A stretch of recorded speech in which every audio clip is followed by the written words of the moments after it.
We're talking about the status of unions in this country and right-to-work laws in this country. Our guest is Mark Mix from the National Right-to-Work Legal Defense Foundation. He joins us during a week in which Wisconsin passed the Freedom to Work law. Here's the New York Times headline on that law: Unions suffer latest defeat in Midwest with signing of Wisconsin measure. Mark Mix, first explain what this law does. John, good to be with you this morning. Thanks for the opportunity. The law is really very simple. A right-to-work law simply guarantees a worker's right to join a union, to bargain collectively with a representative of their choosing, to support unions, to support their political operations. But a right-to-work law will not constitute a forced payment of fees to work in America. 25 states now have right-to-work laws, and they are very simple. They simply say you can't be forced to pay a fee as a job condition. 25 states with right-to-work laws.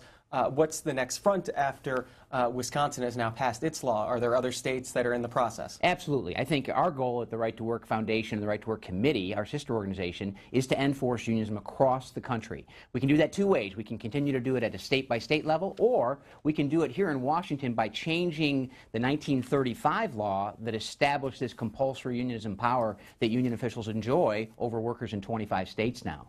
And here's a map from your website on states with right-to-work laws on the books. The states in blue on this map are the ones with right-to-work laws on the books.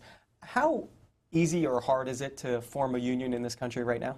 It's not very difficult at all. In fact, there's a very structured protocol for that. Let's say workers in a bargaining unit with 100 employees are interested in having a union speak for them with their employer.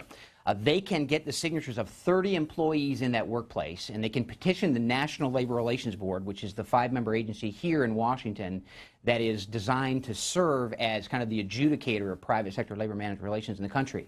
That petition gets checked out by the NLRB. They deem that these workers are in this unit, and they will either recognize, well, if it's 50% of the workers, they can either ask the employer to recognize the union without a vote, or they will run what is a secret ballot election in the union to certify the workers there.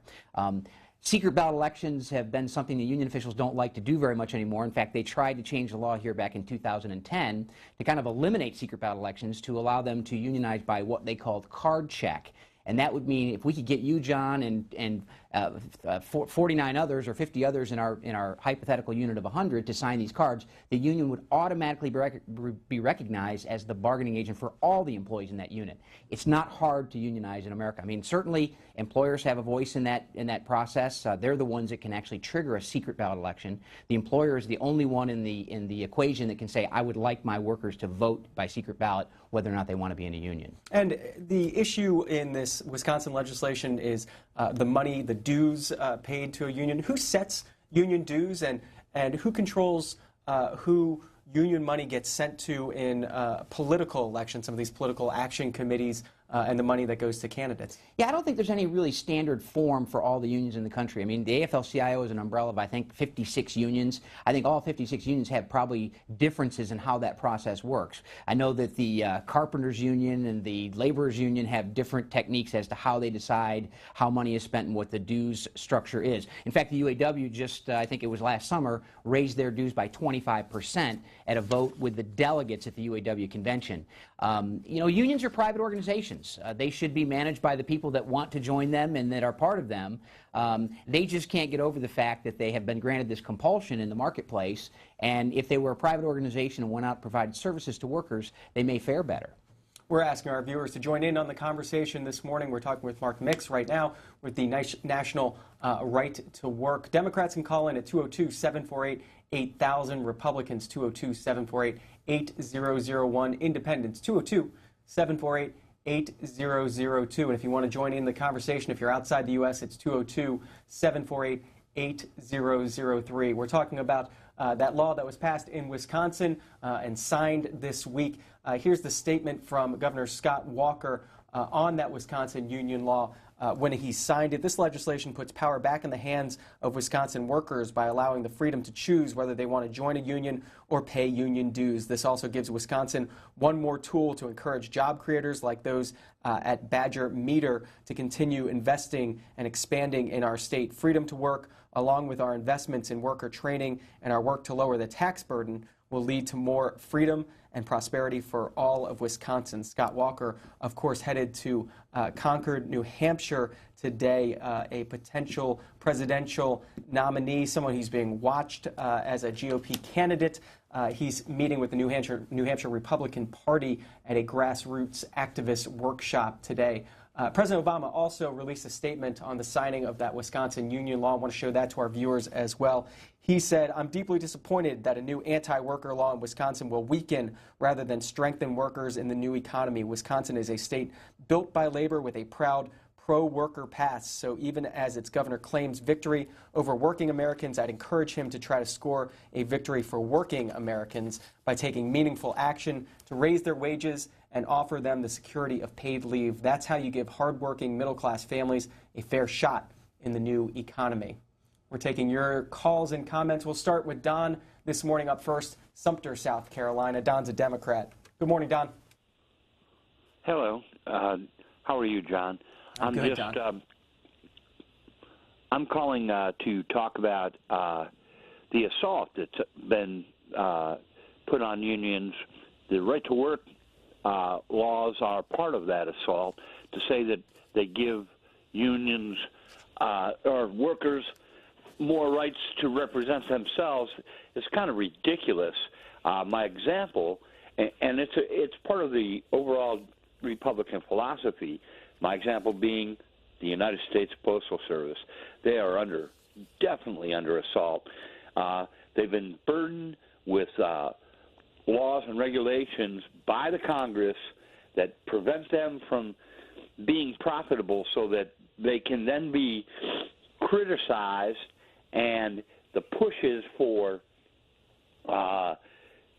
to privatize the system, and take away one of the strongest unions that there is.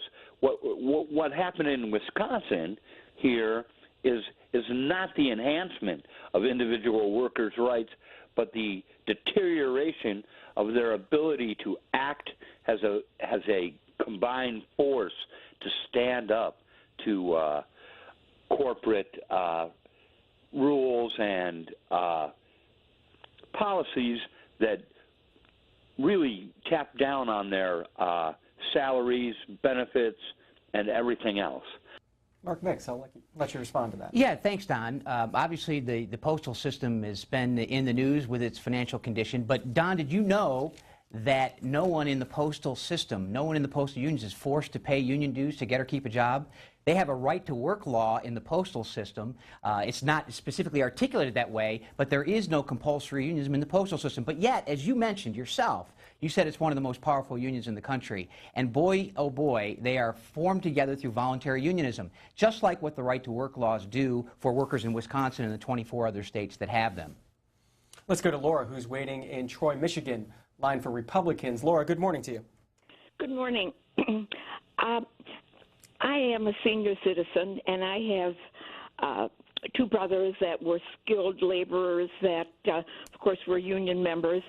And my observation is through the years, I have seen our country prosper and the working man have a good life because there were unions.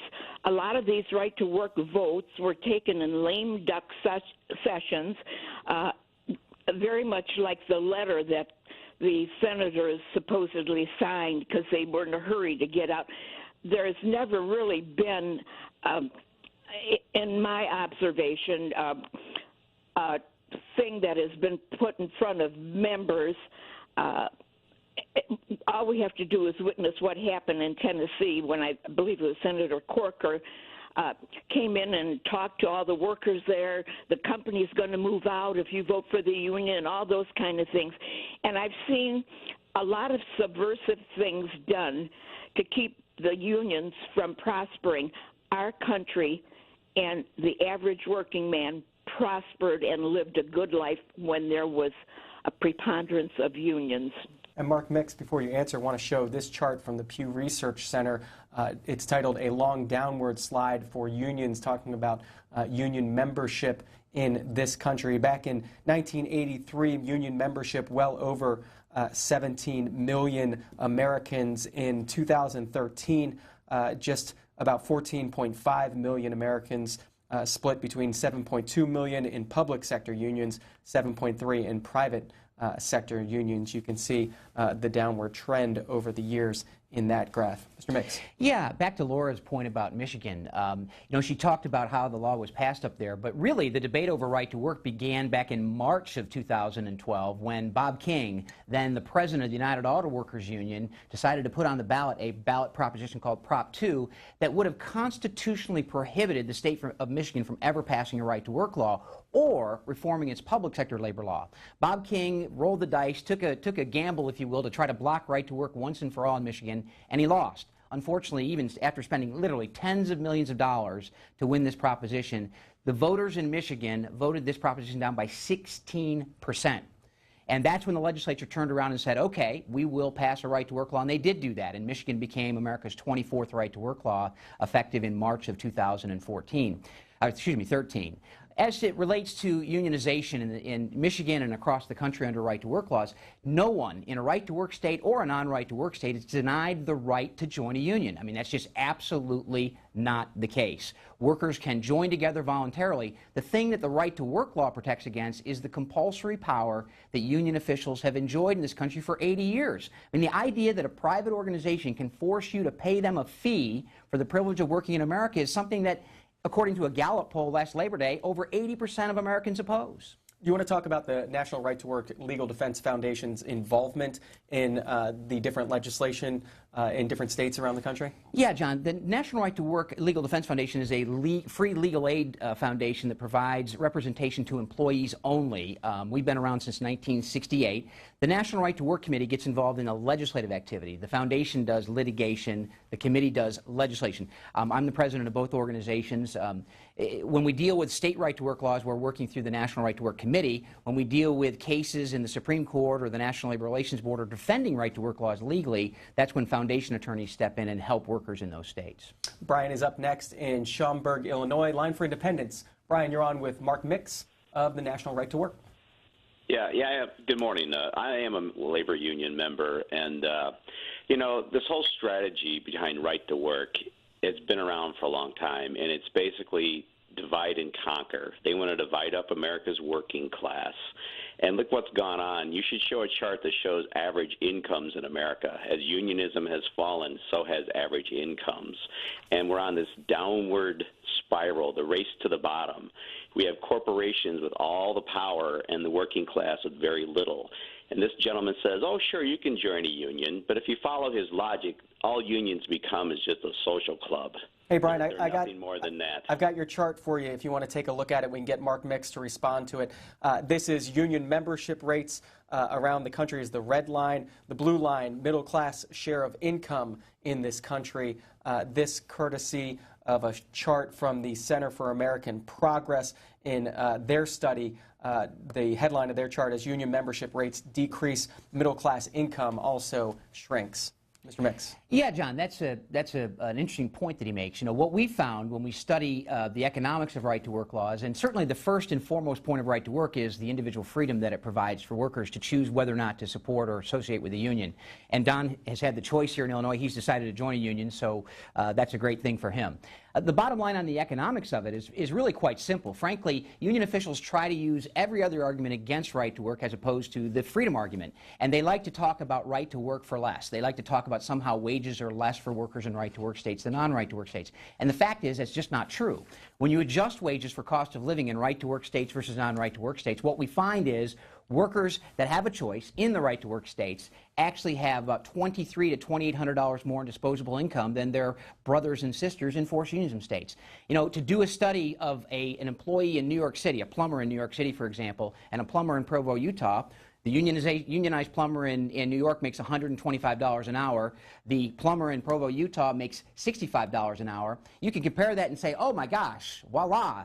Obviously, unionization means a $60 benefit for this plumber in New York. Well, if you adjust for cost of living, the cost of actually what that dollar buys, kind of disposable income, you'll find that workers in right-to-work states are much better off than their brothers and sisters in non-right-to-work states. Thanks for showing charts. One more chart for viewers, this also from the Pew Research Center, U.S. Public Views of Labor Unions in the United States from 1985 to 2013, 46% back in 1985. You can see the ups and downs over the years, 51% in 2013. We're talking with Mark Mix during a week in which Wisconsin became the 25th state to sign right-to-work legislation. Robert's up next. Vail, Arizona, line for Democrats. Robert, good morning. Good morning. My full name is Genius Robert. My father named me that way so that I would become a thoughtful person and could be analytical. And it's a broad discussion about people's rights and how people can get distortion. I've seen two good occasions. Are you still there? Yep, we're listening. Okay, listen up, okay, please. You know, I said good morning, and I want to be humane. You know, when people work and they put out, they cannot be as glib as the last two people that are fully trained in what they do, right? Including this one. What they do is buy the public opinion, and the public opinion is always bought by money. That is what's so disastrous about our election system now. You can buy anything with money. Heck, you go buy countries, you go buy the sentiment of the workers, the government of other countries, and it forces our wages down, which is the spiral we're in. And probably 55% of the people that are not dumb enough to analyze the situation badmouth Obama. Obama walked into a powder keg, and he did so because he wanted to be president. He wanted to help people. But all that big money causes is big wars, and the big example of that is the last spokesman you had. Very, very glib. People, when they get fully trained, either through the military or their colleges or organizations, they can be very successful in, in convincing people how to think. Why don't you think for yourself, America? Okay. Well, that was Robert, Genius Robert from Vail, Arizona. Do you want to talk about the public opinion of unions and how they've fared in elections when union issues come up in elections in this country? Yeah, you know, it's interesting. The public opinion of unions usually stays pretty level at 50% approval ratings. You know, it's compulsory unionism that's the problem for them. I mean, you know, if you look at the Gallup poll from right before Labor Day last year and 2014, you know, they asked very simple questions about union power. And what they found was the American people overwhelmingly oppose forcing workers into union collectives to get or keep a job. And that's really the issue of right to work. I mean, nothing in a right to work law in any of the states prohibits any union from doing anything except collecting a forced fee for the privilege of working. You know, the idea of voluntarism was at the foundation of organized labor in America. It was Samuel Gompers that said, the workers of America adhere to voluntary institutions. Anything else is a menace to their rights. And he knew that if union officials stayed focused on providing a service to workers, if they actually had the workers in mind and paid attention to what happened on the shop floor, they would do just fine. Unfortunately, back in 1935, they came to Washington and asked for a federal policy that granted them these huge new privileges, and they've been more focused on politics over the last 80 years than they've been on workers on the shop floor. And that's why they have to spend this money, according to our study in 2011 and 2012, over $1.7 billion on political activity by their own reporting here in Washington to keep their people in power so they can maintain this privilege. The idea would be very simple. I mean, public opinion for unions is high. I think if they want to go out and serve workers, they will do well. This notion that anyone stopped from joining a union is just ridiculous. Let's go to John in Alexandria, Indiana. Line for Republicans. John, good morning. Yes, good morning. Thank you. And Mr. Mix, I couldn't agree more with the facts and the truth that you're presenting before the American people. I'm just appalled at some of the call-ins. I was in a union many years ago, in the food industry. And in fact, the small group of people where I worked that elected me as a union rep to represent them at the periodic meetings that the unions would have. And I was appalled that every other word that came out of the union leaders at that meeting would be how they would stick it to the companies. But most notably, I just want to comment in regards to mentioning of the post office. I find it incredible that everyone's calling in and don't realize that here is a portion of this government that keeps reaching out every year anywhere from $5 to $15 billion to keep it afloat, and yet 90% of what I received today in the mail is nothing but garbage. It's useless to me. The other 10% they could deliver 2 or 3 days a week, and it would be fine with me. But yet they're stuck into that mode. Our legislatures are doing nothing to change it. Meanwhile, we look at close to $20 trillion in debt, and every year the post office keeps coming back with their handout in billions. Mr. Mix, do you want to talk about the post office? Yeah, it's difficult. You know, we don't have a lot to say about their daily activities, but we did have a fairly significant fight back during the Nixon years. Actually, there was a legislative decree to actually force postal workers to pay union dues. Actually, it was at late 1960s and early 1970s, a postal reform bill that was designed to force postal workers to pay fees in order to keep their jobs. And that was defeated, actually, and it was a big battle here in Washington. But the workers there in the post office do have right-to-work protections, and no one there is forced to pay dues to a union. Speaking of public sector jobs, Ann Meyer has a question on Twitter. What do you think about freezing public sector wages and benefits until the private sector catches up? You know, John, that's been an interesting question. There's been a lot of studies done about kind of comparative occupations in the private sector and the public sector.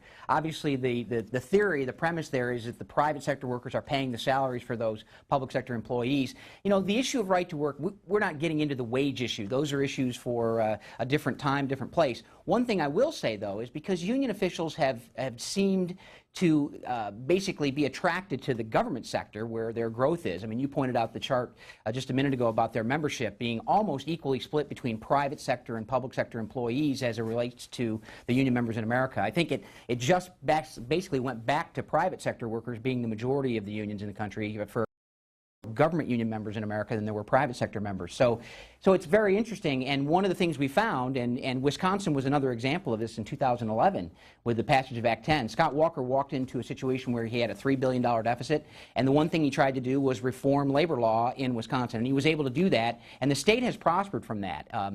Workers there have been given the choice whether or not they want to be in a union or pay dues to a union. He's taken that and given those workers the choice, and a lot of workers have responded up there, and the government's a little easier to control in Wisconsin than it was before. Obviously, there are people that disagree with that, what he did, but the bottom line is the government's coming in line with the realities of the situation in Wisconsin, and I think we're going to find that across the rest of the country, in Illinois, and New York, and California, where really the cost of government has gone up so high that the taxpayers can no longer afford to fund it, and we're going to see more of these debates across the country. We've got about 20 minutes left with Mark Mix of the National Right to Work Legal Defense Foundation. He's joining us in the week in which that legislation was signed in Wisconsin. Steve's up next, Corpus Christi, Texas. Steve's a Democrat. Good morning. Yes, I was calling. Whenever you have a venue like this, you should have a guy from the other side, because this guy is spewing out some stuff that's just not true. I work at a facility. We have about 700 employees. I would guarantee you, I would stake my salary on it, that at least 500 to 600 of those employees would go for a union. We were told if we even discuss a union, we would be fired. And so people don't voice their opinion or say anything about a union because they want the jobs. That's the bottom line. And you look at all these right-to-work states, Alabama, Mississippi, all these southern states, Republican states.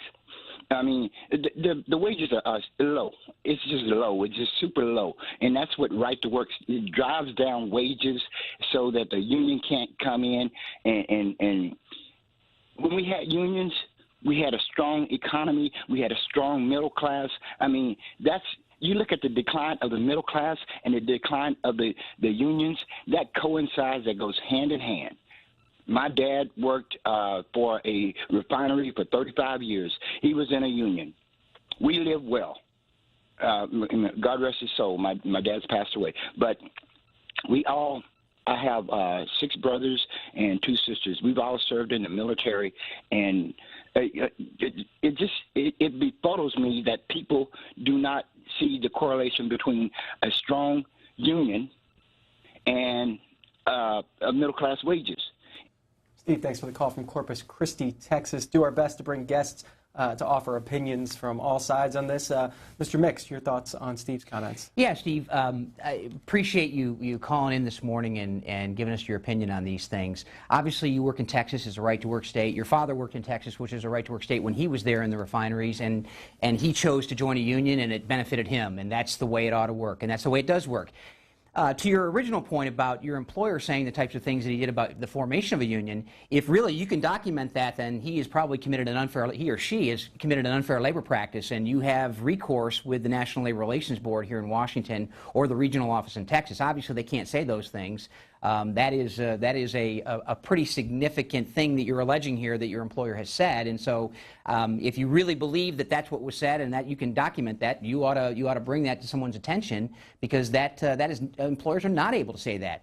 The right for workers to join unions in this country shall not be abridged. It should not be abridged, and it won't be abridged under the new right-to-work law in Wisconsin or a national right-to-work law that we hope to pass in the United States Congress. A bill that doesn't add one single word to federal law. It simply repeals those provisions in federal law that authorize union officials to have workers fired for failure to tender dues or fees. And where does that law stand in the process of moving through Capitol Hill? Yeah, the bill's been introduced on Capitol Hill in the House and the Senate. I think the House bill has about 89 co-sponsors. The Senate bill has 27 or 28 co-sponsors. And we've introduced the bill year after year, try to get a hearing on it and try to have a debate about this. Again, it takes the bias of federal law from compulsion to voluntarism, and we think that's a good first step in giving workers back the choice to whether or not to associate with a labor union. Diana is in Naples, Florida. Line for Independence. Good morning, Diana.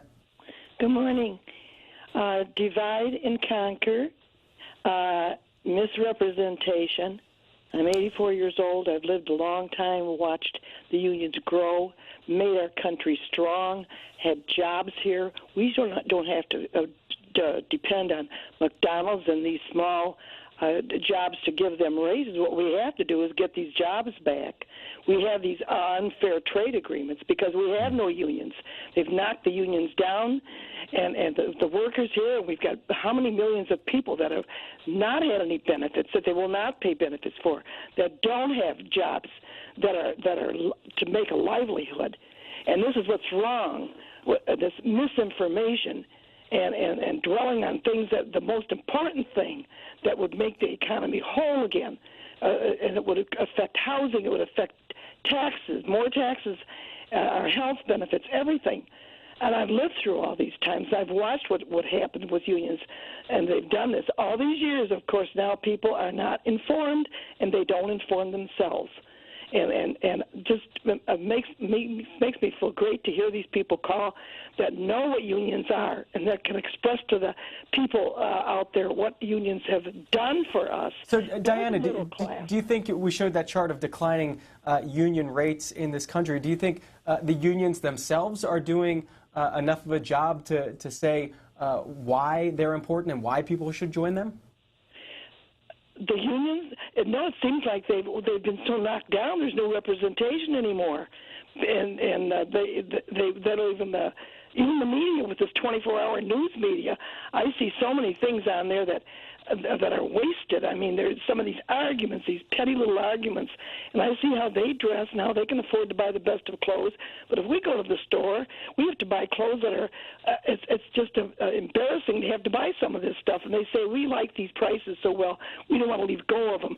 This unfair trade stuff, we used to make beautiful clothes here, appliances that worked. We didn't need a warranty. Well, Mr. Mix, I'll let you jump in. Yeah, Diana, first of all, I love your first name. That is my wife's name, so I'm very partial to you, so it's hard to take that. But anyway, the point is about unions. Look, no one in the country is denied the right to join a union. Union officials themselves have really, as I mentioned earlier, they've been more focused on politics than they've been on representing workers. It just is, it's their own doing, if you will. When they are more focused on whether or not they can compel people to join them, when they can force people into their collectives, than they are of trying to attract people into them by providing services and doing the things that unions are capable of doing. You know, it's interesting to note that in 2013 to 2014, there were 20 states that where the union membership percentage actually increased. 11 of those states had right-to-work laws. Over half the states that had an increase in union membership as a percentage of the workforce were right-to-work states. When you talk about manufacturing jobs, good-paying jobs, Indiana, after it passed its right-to-work law in 2012, led the nation in new manufacturing job growth, the type of jobs you're talking about, Diana. With reduced energy costs, as we're seeing across the country, and our increase in production, there are many companies that are looking to come back to the United States and manufacture here. And right to work is one of those key determinants. We know site selection experts, those people that talk about relocation, help companies make decisions about where they're going to invest, where they're going to build, where they're going to create jobs. Nearly 50% of all companies say that they want a right to work law as an initial kick-out to create new jobs. And the evidence is not surprising. From 2008 to today, private sector job growth in right-to-work states is almost double those states that force workers into unions. Lawrenceburg, Tennessee is next. James is a Republican. James, good morning. Good morning. How are you doing? And good morning, C-SPAN. Doing all right, James. Go ahead. Yes, Mr. Meeks, I worked in a company that is now closed up, but as a former bargaining chairman for a union, could you express to me or explain to me or give me a reason why in these right-to-work states that people that are not a part of the union, when they're on disciplinary charges or whatever, the union has to represent them the same as they do bargaining chair members that pay dues. So is that fair to the unions? Is that fair to the people that are part of the union in this company that pay dues for the representation by the union? I'll give you a point of things that the union has done where I live before the company closed. I worked at the company for 22 years, and before the company closed, we never got before the union, we never got any increases in retirement. We got a little increases in wages, but before the union, we got none of those things. Mr. Mix. Yeah, and James, that's exactly why people would want to join a union if they feel like the union is going to represent them. I'm glad you asked the question about the representational issue where unions are required to, or at least you say required to represent other workers. You know, James, the interesting part about that, if you look at history, and I'll cite a couple of cases, you can go look at these for yourself, that indicate this. That's a burden that union officials choose to pull onto themselves because it's the only context in which they can come back and say, oh, these people need to pay us fees. Did you know, James, your union official never told you this, did you know that union officials are the ones that choose to be the exclusive monopoly bargaining agent in a workplace? And they do that because, as I mentioned, it's the context for their ability to say, you got to pay us fees. William Gould, the chairman of the National Labor Relations Board during the Clinton administration, wrote a book in 1993 called Agenda for Reform, and he said, unions, it's clear legally that unions can bargain for their own members only. So that means they can represent only their workers, and anyone who doesn't want to join them can be pushed outside and can be on their own, which is what kind of thing you're talking about. There are three cases that are relevant in this particular debate. One is Consolidated Edison, a Supreme Court case in 1938, where they talked about this monopoly bargaining privilege that union officials have been granted. Another case called Nashville versus Louisville Railroad, or Steel versus Louisville Railroad, is a case where the union was the monopoly bargaining agent on behalf of a bunch of employees, and the white union officials chose not to represent the black workers in the union. They forced everyone into the union, they forced them to join the union, and then these white union officials said they wouldn't represent the black employees. Well, that case made it to the Supreme Court, and what the Supreme Court said was, because the union asked to be the monopoly bargaining agent, because they were granted this power of exclusivity, they had to represent those workers because they'd been given power equal to a sovereign meaning the government. There's very few private organizations that can compel you to join them and to associate with them. Unions are one in this country, and that's really unfortunate, because if they did represent their members only, and they did a good job for their members only, then other people would join them and would see the value of this. In Chattanooga, Tennessee, the Volkswagen plant, right down the road from me. I don't know if you live in where you live, whether you live in Chattanooga or Nashville or Memphis, but right down there, the United Auto Workers, Local 42, has formed a member-only union. And they are saying that they want to represent their members, although I suspect that by the time it's all said and done, they will ask for monopoly exclusivity in the contract, meaning that all the workers must go to them in order to be heard by their employer. The idea of exclusivity, the idea of monopoly representation, is a union-created problem. They created it, they live in it, and it's a briar patch in which they wish to be thrown. Let's stay in Tennessee, Greenville, Tennessee, where Lou is waiting. Line for Independence. Lou, good morning. Hey, Lou, turn your TV down and go ahead with your question or comment. Or Lou might have stepped away from his phone. Dave, Ocoee, Florida, line for Democrats. Dave, good morning. Yes, good morning. Thank you for me being able to speak here. Mark Nix, you have all the answers, I see. It seems like you were a lawyer, correct? No, I'm not, sir. Oh, you're not? No. Well, you sure do seem like one. Unions, to me, I've been in the union most of my life, and I agree with a lot of the other callers that have called in. They've helped me. I didn't have to belong to a union. I chose to do what I do. I'm part of a union, have been. I support my union. And yes, we do have political needs that we have to have done, because the companies won't support us on a lot of the things such as the increase in wages, benefits, pensions, things like that. They'll fight you tooth and nail for 2% raise, whereas profits will soar to, for example, 40% or 50% more this quarter than it was last quarter, and it keeps going up year after year after year. And they constantly put out propaganda about how bad the unions are and what they won't do for you, and you have to pay for this, that, and the other. I agree with the other guy. Even though they didn't support blacks years ago, if you don't want to pay dues, then you shouldn't get the benefits that we fought for. Yep. Because we fight for those benefits for our family and for Dave, our children. Let me bounce this off you. This tweet from JJJ Jr. That came in during the course of your comments. Unions need to spend more money on public relations rather than politics. The corporations have the money to buy both polls and public opinion. What do you think about that, Dave? Repeat the question again, because you were talking when I was talking. Unions need to spend more money on public relations rather than politics. The corporations have the money to buy both polls and public opinion. Well, we do have a lot of we do support our own people. I mean, we spend money on our meetings and things that we go to, and trying to help boost pensions and things like that for the people that are in there. I mean, the money that public service, we try to help our members as much as we can. But when you've got the company fighting against you and people that belong to other organizations fighting against you all the time, I mean, it's like I said earlier, you fight tooth and nail for 2% when the cost of living is 3 to 7%. I mean, we can never, ever catch up to where we would like to be. We're not asking for astronomical wages or astronomical benefits. We just want a fair shake in the world of today, which everybody seems to be ignoring. Mr. Mix. Yeah, Dave is a union guy in a right-to-work state of Florida, so he chooses to join and participate and associate, and that's absolutely needs to be protected. Las Cruces, New Mexico is next. Don's waiting, an independent. Don, good morning. Good morning. Mr. Mix, you made the statement that it's easy to unionize. I'd like to dispute that with you. I previously came from Seattle, Washington, and I worked at a hospital that unionized. And I'd like to point out to you, we struggled for years.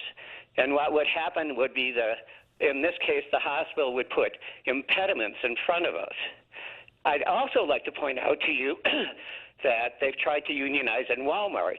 And one of the Walmarts they unionized was the meat cutters in Canada. And what Walmart did was rather than work with those unionized workers, they closed the whole Walmart store. And I'd also like to point out to you the ease in which people unionize. That I lived in Seattle. One of the worst struggles for union representation happened with the Wobblies, and people died in order for them to have the right to be representative. Mr. Mix.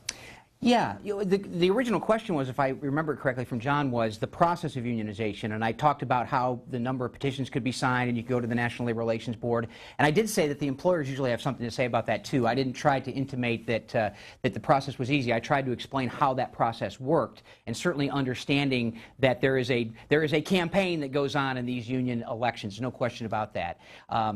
As far as the Wobblies are concerned in Washington, I don't know that history as well as you might, and so I mean, obviously I know there was violence, and there's been violence throughout the history of labor unions in the country. It is unfortunately one of the things that occurs when we have strikes and emotions get high. And you know, it's interesting because on the violence front, there's a bill that will be introduced. I think it's already been introduced in the U.S. Senate, a bill that would actually overturn a Supreme Court decision from 1973 called Edmunds that says that union officials are exempt from prosecution under racketeering and extortion laws for, quote, get this, acts of violence that are used to achieve legitimate union objectives. So union officials have gotten an exemption from federal enforcement of extortion and racketeering laws for, quote, acts of violence that are used to achieve legitimate objectives. There's a lot of work that needs to be done there, too. We've talked a lot about Tennessee this morning in this segment. A couple callers left from Tennessee before we let you go. John, Chattanooga, Tennessee, independent. Go ahead. I just would like to know how that y'all can sit there and say that a union is wrong when the United States was formed as a union to make betterment for the public and the people and the citizens. But the whole thing was wrote on lies and a bunch of just deceitfulness and racism. The problem is that the right to work is for everybody, but we pay a tax to work. Every dollar that we get is taxed, our gas, groceries, food, house, car, anything, but we can't get anything back from the government. They sit up there and make millions of dollars apiece on lobbyists, whatever, salaries, have big homes, and you got people and kids that can't read, school's messed up, and then y'all want to blame the black people because they live in the ghetto, in the slums, or they even turn on their own people because it's all about money. It has nothing to do with union, right or wrong. It has to do with what can they profit off another person. And one more call from Pikeville, Tennessee. Bill's waiting. I'll let you take both. Bill, good morning. Thank you. Hey, the thing about these unions, if you don't like unions, get you a minimum wage job. It ain't no problem. If you don't like unions, get you a minimum wage job. Thank you. Mr. Mix, I'll give you the last minute. Well, you know, there's lots there. With the first caller, with John, I'm not sure what I say about that. He has obviously, he needs to stay tuned to C-SPAN and stay on top of what's going on up here and continue to make his voice heard for sure. As it relates to forcing a worker to choose another job based on the privileges of a private organization, I disagree. You know, the idea of unionization in America is something that has been useful in the past, is useful today, and will be useful in the future. But there's no place in this American experiment for individual freedom for compulsion. And you cannot deny the fact that workers across the country in the states that don't have right to work law protections can be fired from their job for simply failing to tender dues or fees to a private organization. That's wrong. The American people know it's wrong. Most people in their heart of hearts know it's wrong. There are those out there that would say, yeah, absolutely, you got to pay your dues because we know better than you about how you should run your life. You know, this is almost like a Gruberism now. We had it with the Obamacare that, you know, we just got to do these things because the people in America don't know what's good for them. Union officials take that same tack when they rely on compulsion. They're saying, just sit back, enjoy this, and we'll take care of everything for you. You don't have to think about it. You don't have to do anything about it, and we'll take care of it. And just assume that everything we do for you is good. That may be the case, but compulsion is wrong and it's bad, and we're going to get it eliminated from labor policy in America. Mark Mix, President of the National Right to Work Legal Defense Foundation. Appreciate your time on a Saturday morning. Thank you, John.